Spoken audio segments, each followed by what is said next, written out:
بسم اللہ والحمد للہ والصلاة والسلام علی رسول اللہ۔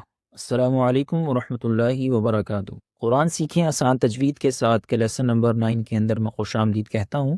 ہم عربک حروف تہجی کے متعلق پڑھ رہے ہیں۔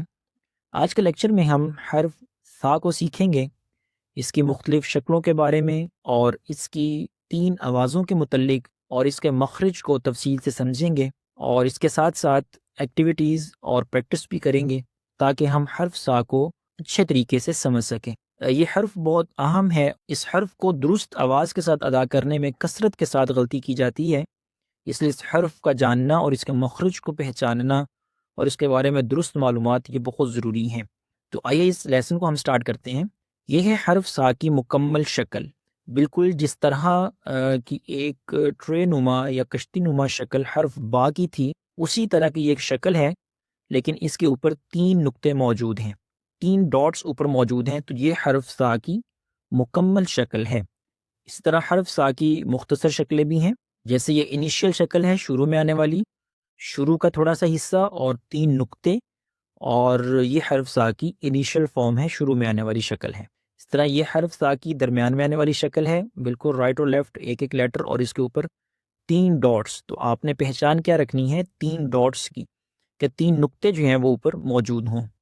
اس طرح حرف ثا کی یہ آخر پر آنے والی شکل ہے کہ اس کے رائٹ سائڈ پر ایک لیٹر ہوتا ہے، اور یہ اسی طرح مکمل شکل کی طرح کی شیپ ہے، اور اس کے اوپر 3 نقطے موجود ہیں، اور یہ حرف ثا کی مکمل شکل ہے۔ تو ہم اس حرف ثا کی مختلف شیپس کی پہچان کرتے ہیں الفاظ کے اندر۔ اس لفظ میں دیکھیے حرف ثا 3 ڈاٹس کو آپ دیکھیں گے، اور ایک کشتی نما شکل یا ٹرے نما شکل جو ہے، تو یہ آخر پر حرف ثا موجود ہے۔ اس طرح اس میں دیکھیں حرف ثا کہاں موجود ہے، جی بالکل شروع میں ہے، شروع والی شکل، اور اس کے اوپر 3 نقطے، اور اس طرح آخر پر ہے اور اس کے اوپر 3 نقطے موجود ہیں، تو یہ حرف ثا کی آخر پر آنے والی شکل ہے۔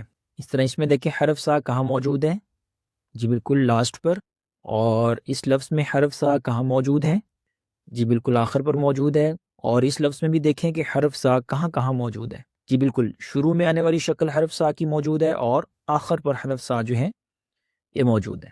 تو شکل کی پہچان کے بعد دوسرا جو ہمارے پاس حرف کے بارے میں جو ہوتا ہے وہ ہوتا ہے اس کا نام۔ تو حرف ثا کا نام پڑھنے کے لیے اس حرف کے نام میں ہم دیکھیں گے کہ کتنے حرف موجود ہیں۔ تو حرف ثا کے نام کے اندر بھی 2 حرف موجود ہیں، ایک ثا اور ایک الف۔ تو اس بات کا مطلب یہ ہے کہ 2 حروف تک یا 2 سیکنڈ تک ہم اس حرف کے نام کو کھینچ کر پڑھیں گے۔ تو 2 سیکنڈ تک اس نام کو پڑھیں گے، سا سا۔ تو ہم اس کے نام کی پریکٹس کرتے ہیں، سا سا سا سا۔ اور نام کے بعد جو تیسرا کنسیپٹ ہے وہ ہے آواز کا ہر حرف کے بارے میں، اور سب سے پہلی اور بنیادی آواز وہ ہے زبر کی آواز۔ اور زبر جو ہے وہ ہمیشہ حرف کے اوپر آتی ہے، یہ لائن زبر کہلاتی ہے، ہمیشہ یہ حرف کے اوپر آتی ہے، اور زبر کی آواز کو ہم کھینچ کر نہیں پڑھتے، بلکہ یہ مختصر اور چھوٹی آواز ہوتی ہے۔ تو لیکن آواز کو ادا کرنے سے پہلے اس کے مخرج کو جاننا بہت ضروری ہے۔ تو حرف ثا کا جو مخرج ہے، آپ اس پکچر کو غور سے دیکھیں تو زبان کی نوک اوپر کے سامنے کے دانتوں کے ساتھ لگے گی، کہ زبان کی نوک سامنے والے دانتوں کے ساتھ لگائیں گے تو حرف ثا کی آواز ادا ہوتی ہے۔ ثا یعنی سامنے کے جو دانت ہیں اس کے ساتھ زبان کی ہم نوک لگائیں گے، جو ٹپ آف دی ٹنگ ہے وہ سامنے کے دانتوں کے سرے کے ساتھ، یعنی اس کے اپر تیت کے جو ایجز ہیں اس کے ساتھ لگائیں گے، تو اس حرف کی آواز کو ادا کرتے ہیں۔ ثا ثا۔ کچھ سیکنڈز کے لیے اپنی زبان کی نوک کو سامنے کے دانتوں کے ساتھ لگا کر رکھیں، اور اب اس آواز کو ادا کریں، ثا ثا۔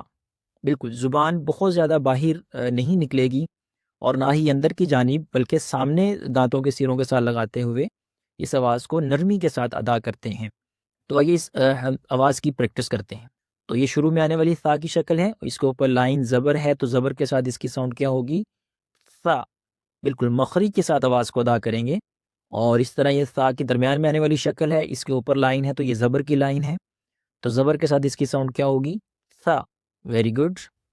اور اس حرف کی آواز کو بھی ادا کیجئے، ثا، اور اس طرح اس حرف کی بھی آواز کو ادا کیجئے، ثا۔ ویری گڈ، لیکن اس کے مخرج کو بہت دھیان سے، اور مخرج میں ہی غلطی ہوتی ہے جس کی وجہ سے لفظ درست نہیں پڑھا جاتا، اور اس کا مخرج یہ ہے کہ زبان کی نوک سامنے کے دانتوں کے سیروں کے ساتھ لگائیں گے تو حرف ثا کی آواز ادا ہوتی ہے، ثا۔ تو اب الفاظ کے اندر حرف ثا کی آواز کی پہچان کرتے ہیں۔ تو اس لفظ میں دیکھیں کہ حرف ثا کہاں موجود ہے، اس کی شکل کی پہچان کریں۔ جی بالکل، شروع میں ہے۔ اس کی آواز کیا ہے؟ اوپر لائن ہے، زبر کی لائن ہے، تو زبر کے ساتھ اس کی ساؤنڈ کیا ہوگی؟ ثا۔ Very good.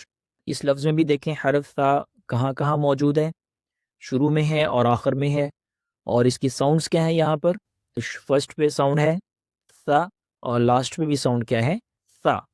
اور اس لفظ میں بھی دیکھیں حرف ثا کہاں موجود ہے، جی بالکل شروع میں ہے اور اس کی آواز ہے ثا۔ اس طرح اس لفظ میں دیکھیں حرف ثا کہاں موجود ہے، جی بالکل درمیان میں ہے اور اس کی ساؤنڈ کیا ہے؟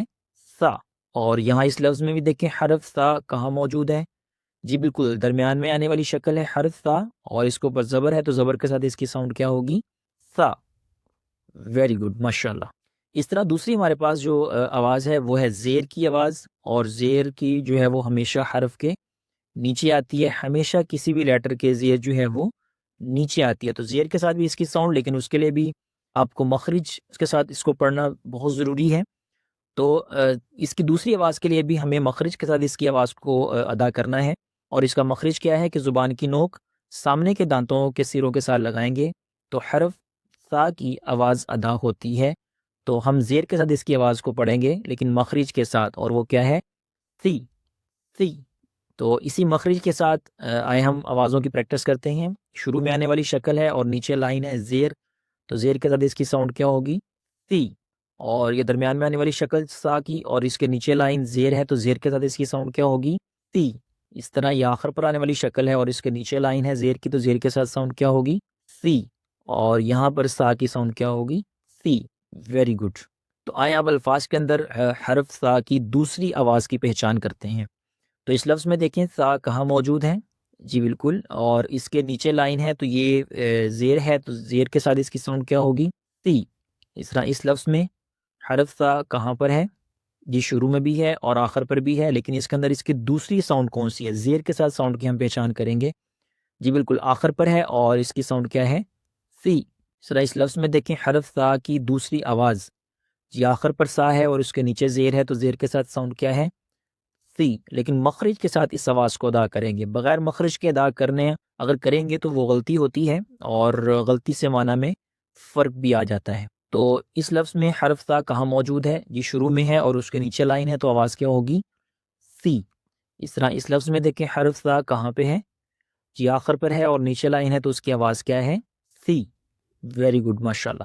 تو اب ہمارے پاس اس کی تھرڈ ساؤنڈ ہے، اور یہ تھرڈ ساؤنڈ کی سائن ہے پیش کے ساتھ، اور یہ پیش کی علامت ہے، اور یہ ہمیشہ پیش جو ہے وہ حرف کے اوپر آتی ہے۔ اس کی آواز کے لیے بھی ہم اس کو درست مخرج کے ساتھ آواز کو ادا کریں گے، اور اس کا مخرج بھی کیا ہے کہ زبان کی نوک سامنے کے دانتوں کے سروں کے ساتھ لگائیں گے اور حرف ثا کی آواز کو ادا کریں گے۔ تو اس کی پیش کے ساتھ آواز کیا ہوگی؟ سو، سو۔ کچھ سیکنڈز کے لیے زبان کی نوک سامنے دانتوں کے سروں پر لگا کر وہاں اس کو کچھ سیکنڈ کے لیے رکیے، وہاں پہ روکیں اور پھر آواز کو ادا کریں، سو، سو۔ تو اب ہم اس کی آوازوں کی پریکٹس کرتے ہیں۔ شروع میں آنے والی شکل ہے ثا کی، اس کے اوپر پیش ہے تو آواز کیا ہوگی؟ سو۔ یہاں پر آواز کیا ہوگی ثا کی پیش کے ساتھ؟ سو۔ یہاں پر پیش کے ساتھ آواز کیا ہوگی؟ سو۔ اور یہاں پر پیش کے ساتھ آواز کیا ہوگی؟ سو۔ اب ہم الفاظ کے اندر اس کی پہچان کریں گے کہ ہمارے پاس الفاظ میں حرف ثا کی جو ہے وہ تھرڈ ساؤنڈ کہاں پر موجود ہے پیش کے ساتھ۔ تو اس لفظ میں دیکھیں حرف ثا، جی بالکل یہاں موجود تو ہے لیکن یہاں پر تھرڈ ساؤنڈ نہیں ہے بلکہ زیر کے ساتھ اس کی آواز ہے۔ تو اس لفظ میں حرف ثا کہاں پر ہے، جی بالکل شروع میں ہے اور پیش کے ساتھ اس کی ساؤنڈ کیا ہوگی؟ سو، بالکل۔ اور اس لفظ میں حرف ثا آخر پر ہے اور اس کی آواز پیش ہے اس کے اوپر، اور پیش کے ساتھ اس کی ساؤنڈ کیا ہوگی؟ سو۔ اور اس طرح اس لفظ میں دیکھیں حرف ثا شروع میں ہے اور اس کے اوپر پیش ہے تو پیش کے ساتھ اس کی آواز کیا ہوگی؟ سو۔ اور آخر پر یہ لفظ موجود ہے حرف ثا اس لفظ میں، اس کے اوپر پیش ہے تو پیش کے ساتھ اس کی ساؤنڈ کیا ہوگی؟ سو۔ تو آئیں اب ہم ان کی تینوں آوازوں کی پریکٹس کرتے ہیں زبر، زیر اور پیش کے ساتھ، لیکن مخرج کا خیال کرتے ہوئے۔